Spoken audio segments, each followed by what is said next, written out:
the average consumer or even the real estate professional. There's a lot of input that they can give to the appraiser that will really help the appraiser and also really ensure a higher quality of appraisal. Yes, yes. And that's the thing that, I want to talk to the consumer about here is the control that they actually do have. So when we talk about, purchasing a home, yes, the lender has to order the appraisal. Yes, you can't order your own appraisal. You can't do your own thing when it comes to ordering the appraisal. It has to come through the lender. However, you can meet the appraiser out at the property and you can talk to them about what they're doing or what you're doing, right? Yeah, exactly. So one of the common misconceptions out there that came about as a result of some financial reform was that the homeowner or the real estate agent wasn't allowed to talk to the appraiser, and really nothing could be further from the truth.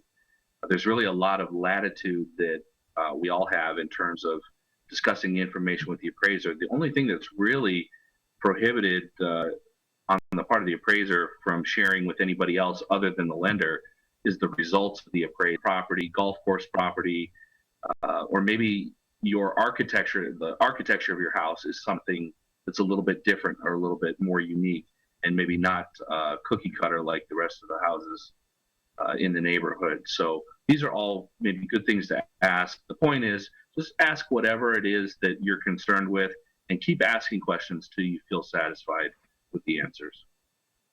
Right. I like that. And one of the things that came up last week that I really like that you had to say was that when it came to an appraiser coming out to a property, and when you find out like whether, let's say they have no experience in the area, like they're from a town that's like 50 miles away and stuff, which happens sometimes. You actually have, if I got it right, you could actually say at that moment in time that, I don't think you're really an expert in this area. You work like across town. What happens in that kind of situation? Like in terms like you ask the questions and you find out that the appraiser is like in a totally other part of town and isn't familiar at all with your area.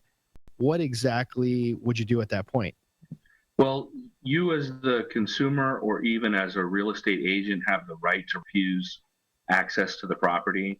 So like I said, try and ask these type of questions before the appraiser comes out. So when they call to set the appointment, again, I think that's the best time to ask these type of questions. But regardless, if they're there at the property and you find out something that you think disqualifies them as something that's good for the job or not, talk to them about, just putting the appraisal on hold. You'd like to with your lender, but moving forward. So if I were a consumer and I'm working with Jayson as my loan officer, I want to pick up them right away and talk to him and let him know the reasons why I'm comfortable with this individual coming out to a property. Just a quick kind of funny little story that I heard about in a appraisal north. There's a little town kind of close, like Prescott and Cottonwood, Clarkdale, and the appraiser drove up, and first thing he says to the realtor, he goes, "Wow, this area is really cute. I've never been up here before." Just like red flag, just wait. You need to stop right there. If you're getting comments like, that, that's a flag. So you'll probably, if it comes to the point where the appraiser out to the house, will be on the hook for a trip fee at the east. But you're probably heading off a much larger problem down the road. So even if it comes to that point, don't be afraid to just say, you know what, let's put this on hold.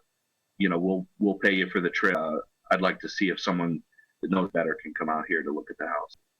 Yeah. And someone responsive like Jayson, and that's another thing I recommend is that when you're talking to your lenders, it's important to talk appraiser quality because we often not every loan officer or not every lender is very with regard to appraiser quality. I know for a fact that if you were going to, he's going to make sure that the appraisal gets ordered with someone that knows the area a little bit better. So that's a little piece there too to kind of watch out for is when you're in the application process, what their system of ordering appraisal, they ensure that appraiser quality is really. The appraisal gets ordered.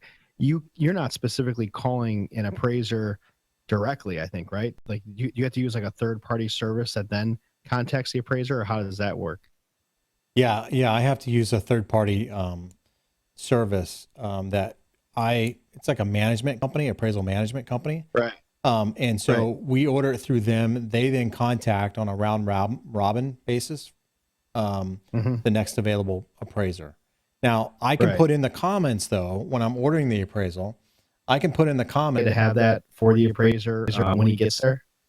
No, I think that's something that I would recommend any real estate professional to do. I think that's really a sign of excellent representation on behalf of the agent. I think that's the best way that they can serve their client is by meeting the appraiser at property and then also having in hand comparable sales and the contract, any additional information on property improvements, so that the appraiser has full awareness of everything that the owner's done to the house, or if there's been multiple offers on the property, and then also being very, very clear about what the final purchase price on the house is, because sometimes it can get mixed up with all of the different hands that are involved. Because now you have the loan officer, the processor, the appraisal management company, and the appraiser and the realtor, but the realtor can kind of clear through all of the dust, so to speak, and make sure that the appraiser knows the exact information that is relevant to that assignment. Right. Great. Hey, too, I want you to mention too about we talk about the consumer being able to talk to you, Aaron, and I'm sorry, Yes. Jorge, if I interrupted you there. Yeah, no. If there's something that, and this goes for the realtor as well, if you're representing the seller, if there's improvements made to the property, do they have? Yes. Can they give that to you? Can that have an impact? Yeah, it really makes a difference. So it's important for the homeowner or the agent to make an itemized list of all the property improvements. Give us also maybe a breakdown as far as materials and labor costs and estimate costs overall. That can be good information that the appraiser can include in their report when they send it along to the reviewer or the underwriter to re-examine the appraisal. Then it starts to become clear as to what adjustments the appraiser is making and why. And that's what underwriters love. That's what gives them, that warm feeling that says, yeah, let's, this appraisal looks fine. Let's send it off and close this loan. So otherwise, when you don't have that documentation, things start to get looked over with a little more scrutiny on behalf of the reviewer or the underwriter.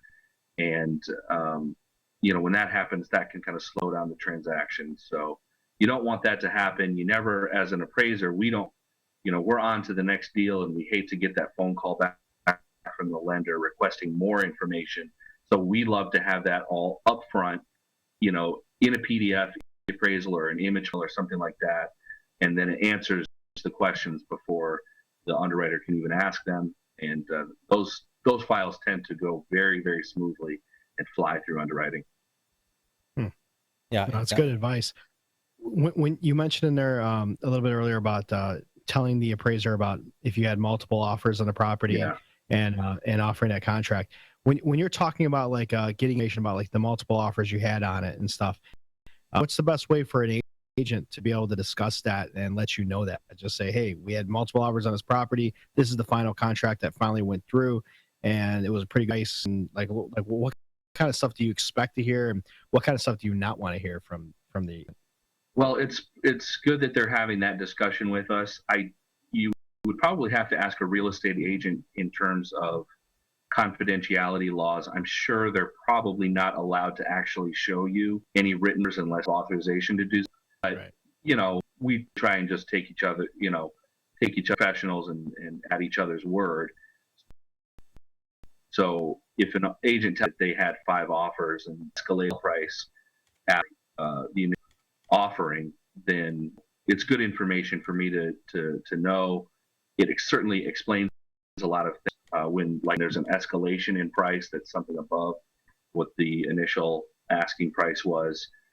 That's something that I can explain to the underwriter and show them that this is a property that's very desirable. So that's why they had multiple offers. That's why the price is a little bit higher than what they were asking for. Yeah, agents really need to have that conversation with the appraiser. Unfortunately, you too often hear that after the appraisal's done and it came in a little bit low, and they don't understand because they've had not just one but multiple people offer more than the asking price for the house because it's such a desirable property, and that really has to be weighed in to the appraisal process before the appraiser completes the file. So just be open and try and disclose as much of that information as possible. We definitely want to hear that. Right. All right. Because like at the end of the day, and you defined it last week or a couple weeks ago really well with what an appraiser or what an appraisal actually is, which was nothing. I think you had a really smooth, like, one sentence definition for it. And like, it was just, it's the willingness of a buyer to want to purchase that property, or like you had a way of wording it that was nice. Yeah. So I think what you're referring to is the actual definition of market value. Right. Right. And so all real estate professionals are working under the same definition of market value. And part of that definition, it's a multi-layered definition that has probably 5 or 6 qualifiers to it. But one of them is that there is a willing buyer and willing seller involved, and that there's no undue stimulus forcing the sale. Otherwise, if those tenets are violated, then it's no longer a sale that represents market value. It could be a liquidation sale or something else. It could be a distress sale, like a bank-owned property. Those things don't fit the definition of market value. So the terms by which we accept the assignment often hinge on us providing, a current market value to the lender. So, again, it goes back to, that's why we need to analyze the contract. That's why we need information as far as all of the offers that were made on the property, because it's part of what we weigh along with the comparables in the area. We also want to know, how desirable is this property? The contract certainly is part of that shows that someone is willing to pay a certain amount. So then the next step is, does that fit in with what's going on with the rest of the neighborhood? Right. Right. And what's so important is that I think, especially for the newer agents, you have so many agents that don't know all the ins and outs of appraisals and appraisers and what goes into it. And sometimes sometimes they think they just have to be there to open the door, and that, they can't leave the appraiser there by himself, and I think it's really important just to, like, everything you point out there is perfect, and just letting the appraiser know the whole situation that's going down. Well, what if you do have if you have a foreclosure then on the same block, you've got and that foreclosure sells for like 20% or 15% under the market value of all the rest of the homes in the area?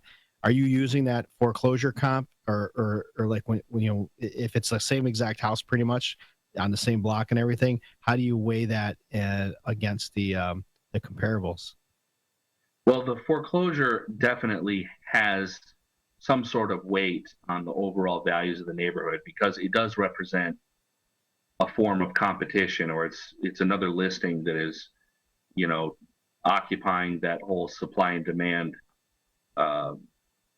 See, and they give you a discount or something like that. That's kind of how I see it. But when it comes to the actual closing costs, I don't know if it's a discount necessarily. Maybe I'm completely wrong. I don't know. But it seems as though, hey, if you use our lender, we will then contribute this amount towards your closing costs. If you want to use your own lender, you certainly can do that, but then we're not going to give you this incentive or this closing cost incentive. So, I don't know. I know it's a way for the builders, and they have big lobbyists in in Washington, D.C., that advocate for that, because when this Dodd-Frank came out, that was a big talking point on the new home sale side. and they're saying, hey, we want control. We've got stockholders and shareholders we got to account for and answer to. We got to know what our pipeline is and how solid it is. And if we've got it spread out over all these different brokers throughout the country, we have no idea what the heck's going on. And so I understand their dilemma, but there is a little bit of steering going on, because if I were to do that, or let's say a seller were to do that and say, hey, you buy my house instead of the one across the street, I'll give you a closing cost. Well, that's not, you can't do that.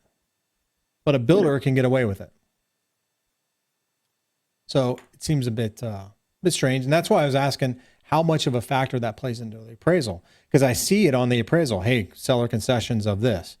And I always wonder, who cares?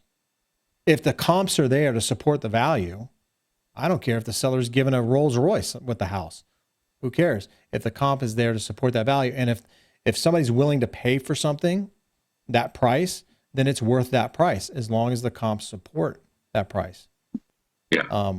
So I've always found that a little bit strange, why you as an appraiser have to include seller concessions in the evaluation of the property, because it really has nothing to do, in my opinion. One of the examples that I think kind of makes it easy to understand is, what do you pay for a Coca-Cola out there today? Mm-hmm. Now, let's say a can of Coke typically costs 50 cents. But at Walmart, they're you pay $1, but you get 50 cents back. They're going to credit you 50 cents. Right. Well, you have to ask yourself, does that increase the going value of a Coca-Cola up to $1 now because that's what Walmart's doing? Not really. They're giving you that 50 cents to buy it at $1. That's the same thing that you're doing with seller concessions on a home. Is they're giving you, 3% so that you will buy it at a certain price or something like that. So it might be typical for the area, and maybe it doesn't have an impact on value. I'm not saying that it necessarily does. Yeah. Every neighborhood's going to be a little bit different, and you have to kind of figure out what's normal for the area. However, you have to be very careful that it's not pushing the price up that it's not putting some undue influence on artificially inflating the price of a property. Well, and I'm not trying to argue here. I'm just being devil's advocate. If everybody offers seller concessions, then is it abnormal? No, it's probably very normal. So then I think if that's the norm, then maybe I don't need to adjust for it. So right. It's Uh-oh. Are we losing? Concessions go kind of in and out of popularity, and they. Oh man, he's going through the mountains there. You can. Can you hear us, Aaron? Is that happening on your end too? He's cutting out on my end, so I don't think it's my internet. Oh, there we go. Now we just lost him. The beauty of live streaming, we lose people and technical difficulties. Man, oh man, that's a bummer. But are you? Did I just hear him laugh? Are you laughing there, Aaron? Yeah, I can hear you guys. Okay. I think he can hear us fine. I think maybe we can't see him, but I think it sounds like he's okay though. Yeah.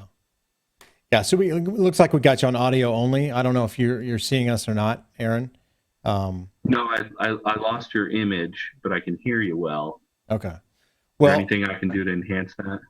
Well, you'd probably have to refresh or something. But so repeat what you just said, because you were breaking up really bad there. If you would, please. Oh, okay. I think you're right. Like I said, it depends on what's customary for the neighborhood. Yeah. And it's kind of like a thing. If everybody's doing it, then it's probably already built into the market value of properties in the area. So in that situation, if it's that normal, then you probably don't have to adjust for it. But when it becomes a little more scarce, or it's, not every price point of properties here in the Valley, comes with concessions. It tends to be, something that appeals to the lower end of the market. So that might be a little bit more normal, and it fits within the range of values for the neighborhood. So you might not have to adjust for it. But, in other areas where concessions aren't as common, probably look out. Just make sure that it's not, inflating the value of properties in the area. Right. Okay. Looks like you're coming back here. All right, cool. So now let's talk about the presentation of the property itself. I get a lot of people that ask me, hey, do I need I didn't bring a maid in before before the appraiser comes here. Talk a little bit about the actual, what is considered in the value, what is not considered in the value. So in other words, is a clean house, dirty clothes, does that hurt the value? No, if the house isn't tidy, don't worry about that. I do think that, if you have time to do some cleanup and make the house look as presentable as possible, I definitely recommend that. It certainly isn't going to hurt you. Right. But I think appraisers generally are pretty good at kind of envisioning almost like an empty house. So in other words, we're just looking at things that affect the overall condition of the property, readily visible deficiencies, like a leaky roof or something like that, or problems with maybe some of the wear and tear on a property. But as a consumer, I wouldn't worry too much about things being a little bit of disarray. Obviously, you have to just kind of take that into account that people are busy and may have kids and whatnot.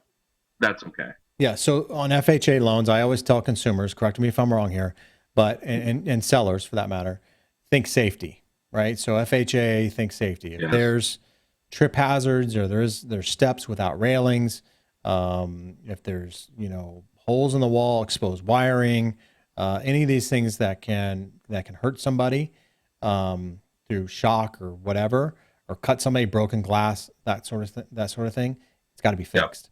And you're better off to do that before the appraiser gets out there than after. Yeah, that's right. Little problems are taken care of before the appraiser comes out. Otherwise, he will mark that as a closing condition. Yep. And then you will not be able to close on that loan until those repairs have been made. Yeah, the lender, we're going to require those things to be fixed before anything moves forward, which means the appraiser's got to go back out there, which means that somebody's going to pay for another trip charge to have the appraiser go back out there and fix the items or inspect that those items are fixed. Yes. So now let's talk about pools here a little bit too. Pools, I haven't seen this too much lately, but California, right, was going through a water crisis over the summer, past 2015, right? And, there was a lot of talk about people getting rid of their pools. In fact, a lot of people were getting rid of their pools. Thank God, knock on wood, we haven't had that problem so much here in Arizona. But there were, not too long ago, quite a few people who would take their pool, fill it in with trash, and then bury it, so to speak, to get rid of the pool. I want you to speak a little bit about those sort of practices, because it's been my experience, if you're going to fill that thing, especially with like engine blocks and some of these other kind of materials that could be hazardous to the environment, here in Arizona, that's taken very seriously, right? You can't dump one drop of oil in the desert because it doesn't go away. And I'm sure that's pretty common across the United States. So speak to that, if you would, a little bit, because backyards, a lot of people put things in backyards, old cars, that sort of thing. Speak to that. Speak to, what people should be looking out for there. Well, if it's being financed through FHA, that probably is going to be a concern. If you have a pool that's filled with a bunch of junk, or even if it's partially filled, and there's still some, maybe, think worst case scenario of someone, a kid maybe perhaps falling down into, that pile of junk or that empty pool or something like that. Again, it goes back to the safety of that property, and FHA won't finance that unless that's been remedied. So yeah, you don't see it too often in our area, although I have witnessed that occasionally, especially when there were a lot of foreclosures. Those pools kind of became, pretty pretty dangerous. Yeah. Yeah. They were kind of a testing ground for West Nile virus. Yeah. You know, Zika's coming, right? So right now Zika, yeah, we got to worry about that now too. So a partially filled pool or a partially empty pool can present some problems when you're trying to seek a loan on that house. you know, I've always felt it's kind of strange, right? I mean, you get a half empty pool. Some people like to use that for skateboarding or something. But you got a half empty pool versus a full pool, right? You can fall and obviously fall down into an empty pool and hurt yourself or whatever, but you could easily fall into a full pool and drown. You know, that's kind of an interesting point. It's a wonder why FHA doesn't require fencing or some sort of lockable cover to the pool, Right. and don't regard that as a potential hazard. But you know, I guess they've drawn the line there somewhere. But you're absolutely right. You know, with the number of drownings we have here in Arizona, you would think that would motivate FHA even to make some sort of a regional kind of lending overlay or something like that because of the amount of pools that we have in our area. And little known fact too. Now this is here in Arizona, and Jorge, you may or may not know this. FHA does not require AC in a home, and when you appraise the home, you don't have. Now lenders here in Arizona want to see that like we were having a big problem with foreclosures and appraisal or AC units being stolen, right? For the copper and whatnot here. It was a big deal. I haven't seen that so much lately. In fact, there was a whole company that built these like lockable boxes that you could put around your AC unit and made a fortune doing it. But you don't have to have an AC unit to close on an FHA loan. But most lenders here in Arizona, because it gets 120 degrees, say, hey, look, we're not going to put a homeowner in a house that doesn't have AC. But in San Francisco, California, a lot of homes don't have AC. Yeah. You have to have heat, and you have to have a place to cook, a stove. You don't have to have a refrigerator. That can be a cooler for all FHA cares. But you have to have a place to cook, and you have to have a heat source to heat the place. That's it. It's kind of interesting. Yeah, it's interesting, isn't it? Yeah. So now, speaking of FHA is a little more restrictive when it comes to the appraisals, right? I mean, there's a little more hoops that you have to jump through versus a conventional, which is why a lot of people look at the conventional side. If you got two contracts together, one's conventional, one's FHA, the seller's more apt to take the conventional contract or offer over the FHA. And so can you speak to some of those hoops or those things that you have to, look for on an FHA loan that you don't have to necessarily on a conventional loan?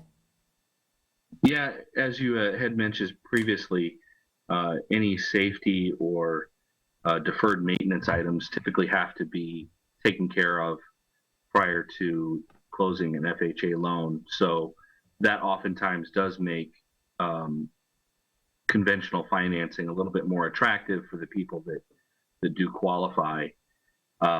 But common things that I see that are issues looking through homes, really basic stuff that you might take for granted.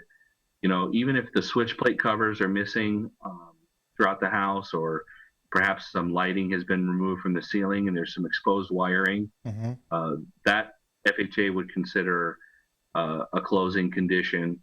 Broken glass, if there's stairs in the house and the railing is loose or there is no railing, FHA would consider that a safety issue. They've hot got water heaters, right? Hot water, the blow hot off. Water heaters have to be vented towards the ground, right? And so, in other words, if there's some built-up pressure in there, there has to be a pressure release valve that points. It's a certain length. I think it has to be like 2 or 3 feet long, pointed directly towards the ground so that it doesn't spray up into the face of anybody working on the hot water heater. That's a good point. Yeah. And I don't know if FHA now requires, I know a lot of homeowners are putting the pans underneath the hot water in case it breaks and leaks or something like that. I don't know if that's an FHA requirement or not. I don't know that, but Not to my knowledge, but that stuff does, tend to change Right. from time to time. Uneven pavement. That's a big deal, right? Trip hazards. You can see that in older garages and things like that. That's why I say think safety. Anything safety, FHA. Now, some sellers don't want to fix those things, right? And so because it's a cost and they may be tight on budget, especially with values coming up, and maybe they're just right now at that break-even point where they can, have the opportunity to sell. So they may not have the budget to fix these items. Therefore, they may be more likely to accept a conventional contract over an FHA. Yeah. So that's absolutely right. All right. Well, cool. So I think there was something else too I wanted to ask you, and it just slipped my mind. And then that was I didn't want to. While you think of that one, how about real quick on the VA loans and comparing VA loans and FHA loans? We always kind of like in terms of the approval process or the appraisal process, rather, we always kind of look at those as kind of being the same or similar in terms of what they require. What's the difference between those two on your end, and what should agents know and homeowners know about the difference of between a VA and a FHA appraisal? I personally am not on the VA roster, and I never have been. That tends to be a pretty tightly controlled group of appraisers that do just almost work for VA solely. My understanding is that they've got quite a bit out there that keeps some appraisers pretty busy. That being said, that's my understanding as well, is that the lending guidelines for VA are very similar to FHA, and doing a VA appraisal inspection is probably going to require the same level of attentiveness that an FHA appraisal requires. A lot of the feedback that I get from agents, just anecdotally, is that VA appraisals tend to be very conservative for some reason. I hear more complaints about appraisals coming in low relative to VA than I do with anything conventional, FHA or otherwise.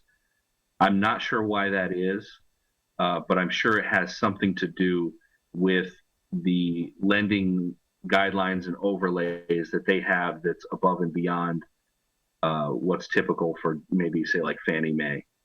But other than VA that, appraisers are tough, man.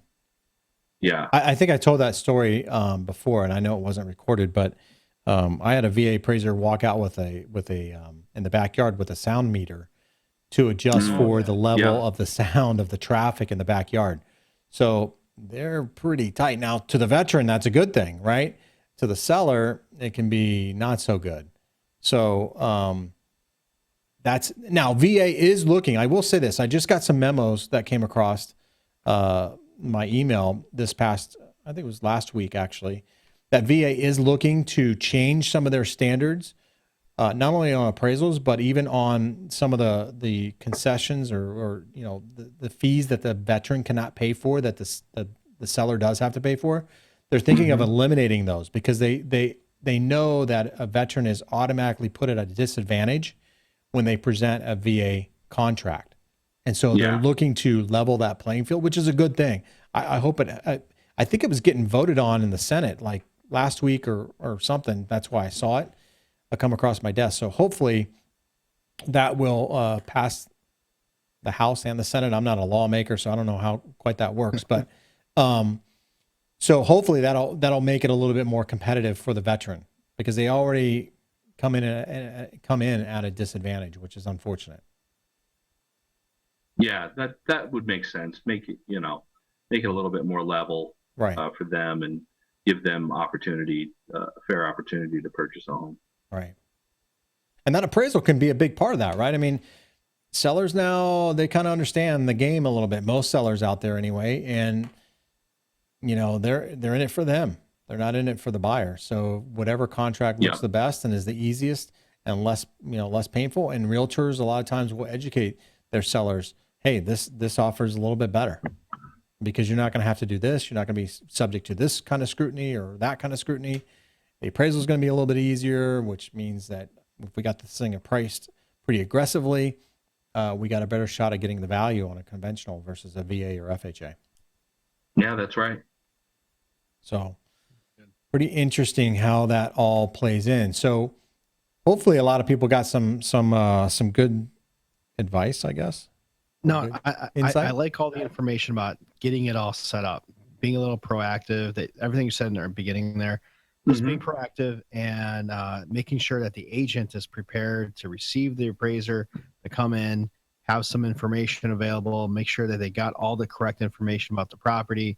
I think the tips you gave also on just the kind of like the phone call, asking a few startup questions about are you in the area, and is this area you service and stuff like that. I think all that stuff is just so important. It's so simple to do.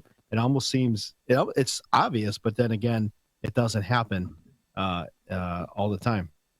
No, it is very simple things that everyone can do. Like you said, it does seem like it would be common sense, but I think maybe people might be a little afraid to challenge the appraiser, or might not be aware of just what their rights are, or what they can do to help things along. It doesn't have to be a process by which you're interrogating an appraiser by any means. It's just a normal exchange of trying to figure out who's most qualified and who's going to do the best job possible. So that benefits all of us. It benefits appraisers, it benefits everybody in the real estate community, and it certainly benefits consumers. Hey, I got one last thing I want to ask you here, Aaron, and then we'll wrap this up here.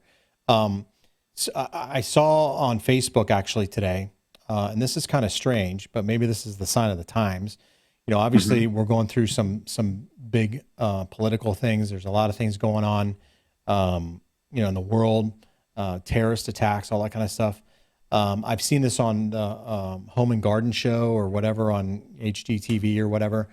I've seen companies kind of build themselves around this whole concept, and that is bomb shelters, right?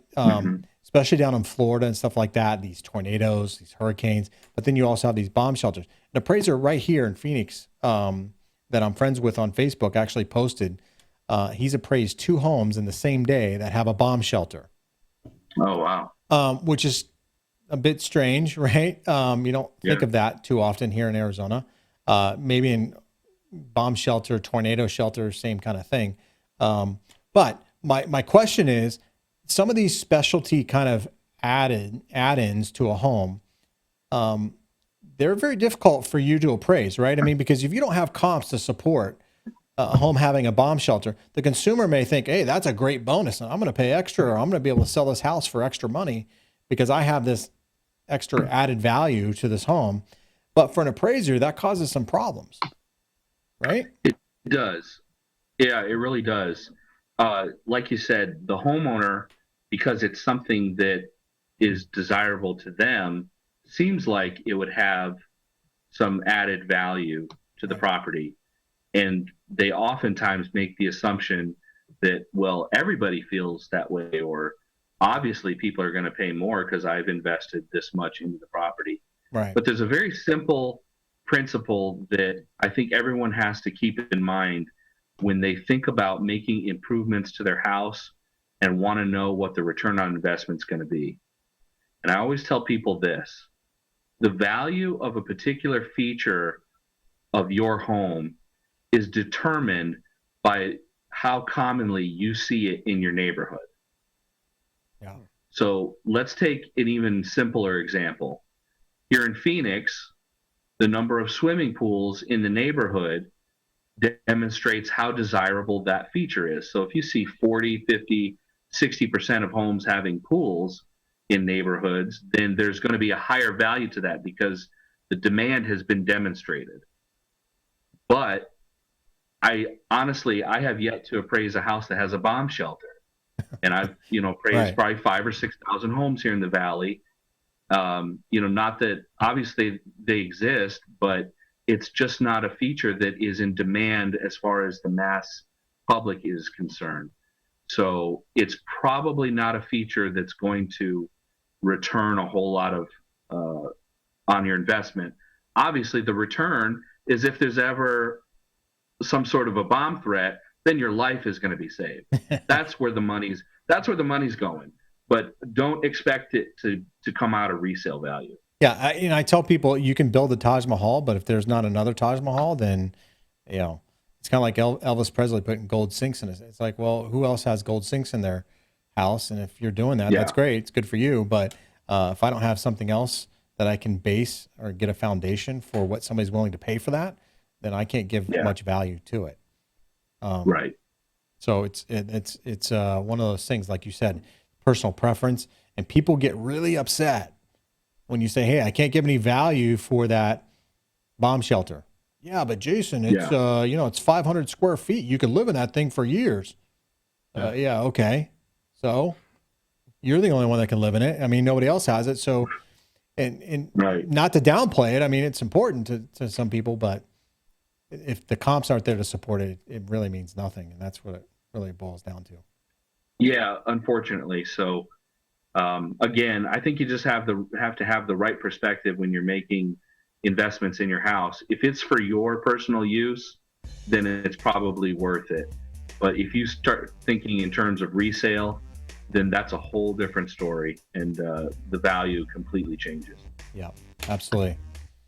All right, cool. So I think we covered just about, we covered a lot of stuff. We didn't cover everything. No, we did. We covered a lot of stuff, and thanks a lot for coming on the show again. We are recording it this time, so we are all good. But yeah, thank you guys. The information is really solid. I think it's really important for homeowners, but especially for agents, to understand these really basic things about what to do and how to handle an appraiser.